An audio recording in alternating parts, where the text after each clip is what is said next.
السلام علیکم رحمۃ اللہ وبرکاتہ۔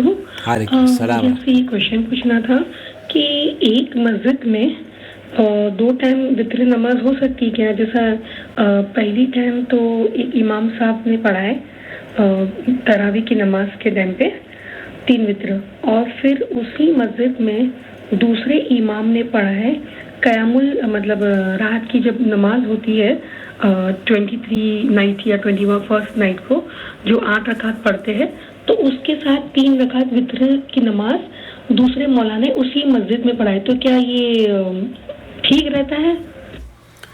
نحمدہ و نصلی علی رسولہ الکریم، اما بعد۔ تحسین ہے دبئی سے، یہ جاننا چاہ رہی ہیں کہ ایک رات میں کسی مسجد میں 2 مرتبہ وتر کی نمازیں پڑھی جاتی ہیں۔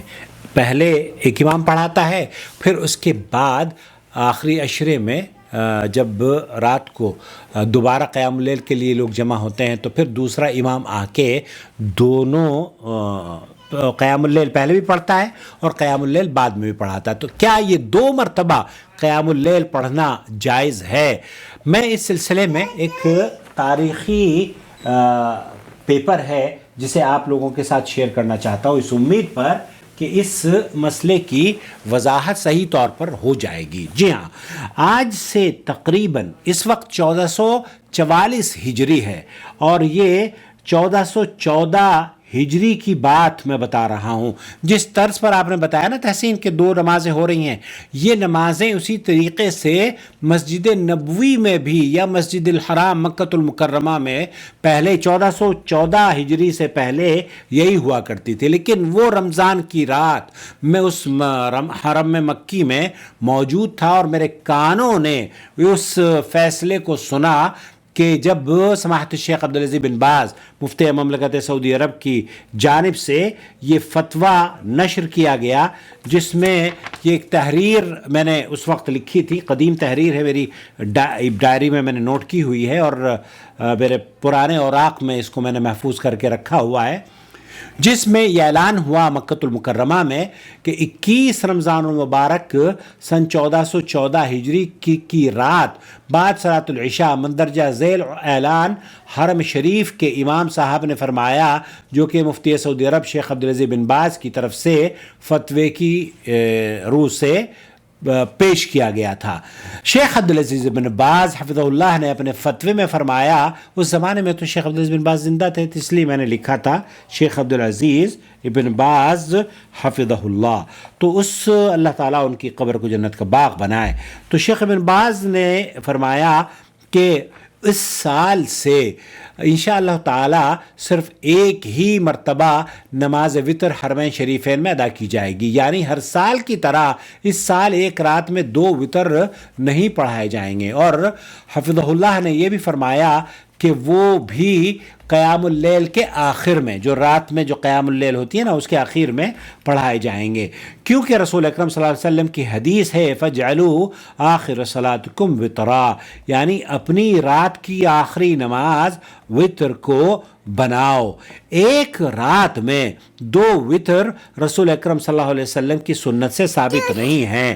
ہاں، اسی طرح وتر کی نماز کی ادائیگی کے بعد نوافل کا بھی سنت مطہرہ میں ذکر نہیں ہے، بلکہ سنت کے شائقین کو چاہیے کہ اپنے رسول کی سنت پر عمل پیرا ہوں، اپنے قیام اللیل یا رات کی نماز کا اختتام سنت کے مطابق کریں، اور انشاءاللہ تعالیٰ اس طریقے سے اعمال قبول بھی ہوں گے۔ اور نبی کریم صلی اللہ علیہ وسلم کی سنت یہ بھی ہے کہ آپ ابن کعب رضی اللہ تعالیٰ عنہ سے مروی ہے کہ رسول اکرم صلی اللہ علیہ وسلم وتر کی نماز ادا کرنے کے بعد 3 بار یہ دعا پڑھا کرتے تھے، سبحان الملک القدوس، سبحان الملک القدوس، سبحان الملک القدوس، یہ 3 مرتبہ پڑھا کرتے تھے۔ اب میں آپ کو سنوانا چاہتا ہوں وہ فتویٰ جو کہ شیخ عبداللہ المطلق کی زبانی آپ سن لیجئے، وہ کیا فرما رہے ہیں اس سوال کا جواب دیتے ہوئے۔ رات کے دوسرے حصے میں بھی وتر پڑھا جاتا ہے، کیا دوبارہ 2 رکعتیں پڑھی جا سکتی ہیں؟ دیکھیں، امام صاحب نے جو امام بدل گئے ہیں، مقتدی تو نہیں بدلے نا، تو اس لیے مقتدیوں کو آپ نہ جانے کن آزمائشوں سے گزار رہے ہیں۔ لا لأن الحبيب صلى الله عليه وسلم لا لأن الحبيب صلی اللہ علیہ وسلم اللہ کے پیارے حبیب صلی اللہ علیہ وسلم يقول لا وتران في ليلة. آپ علیہ الصلوۃ والسلام نے یہ بھی فرمایا ہے لا وتران فی لیلہ، دو وتر کی نمازیں نہیں ہیں رات میں. فالإنسان إذا أوتر أول الليل يصلي في آخر الليل بدون وتر. آپ اگر وتر کی نماز پڑھ لیتے ہیں تو پھر آپ رات کو اگر پڑھنا چاہیں تو بغیر وتر کی نماز کے آپ پڑھ سکتے ہیں. لیکن شیخ محمد بن صالح العثیمین نے فرمایا کہ یہ کبھی کبھار کا معمول ہو تو ٹھیک ہے، کیونکہ آپ علیہ الصلوۃ والسلام نے یہ حکم دیا ہے کہ وتر کی آخری نماز آپ کی جو نماز ہے وہ آخری نماز ہونی چاہیے. اور یہی حدیث سنن ابو داؤد میں حدیث نمبر 1439 پر ہے. حافظ شکیل صاحب نے مجھے بھیجی ہے ہمارے گروپ میں.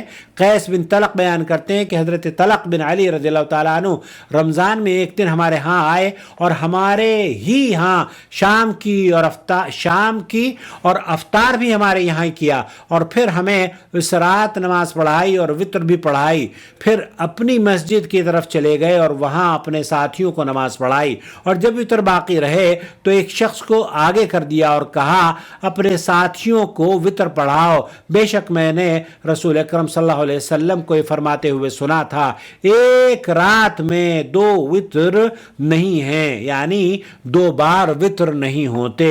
سنن ابو داؤد کی یہ حدیث صحیح ہے. اس سے جو شیخ عبداللہ المطلق نے وضاحت کی ہے وہ اس حدیث سے استدلال لیتے ہوئے دو چیزیں پتہ چلتی ہیں. ایک تو یہ کہ قیام اللیل آخری عشرے میں دو بار کیا جا سکتا ہے، کوئی حرج نہیں ہے.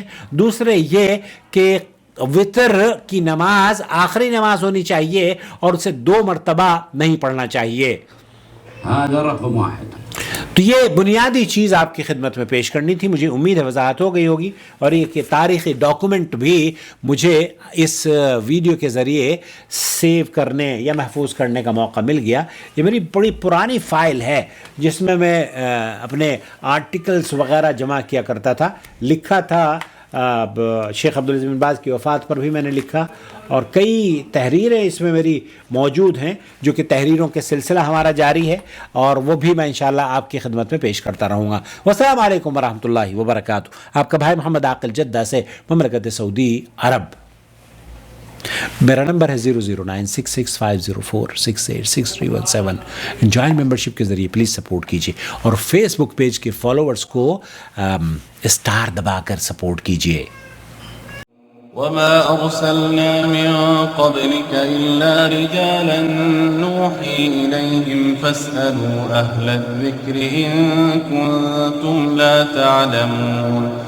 بالبينات والزبر وأنزلنا إليك الذكر لتبين للناس ما نزل إليهم ولعلهم يتفكرون. أفأمن الذين مكروا السيئات أن يخسف الله بهم الأرض أو يأتيهم العذاب من حيث لا يشعرون.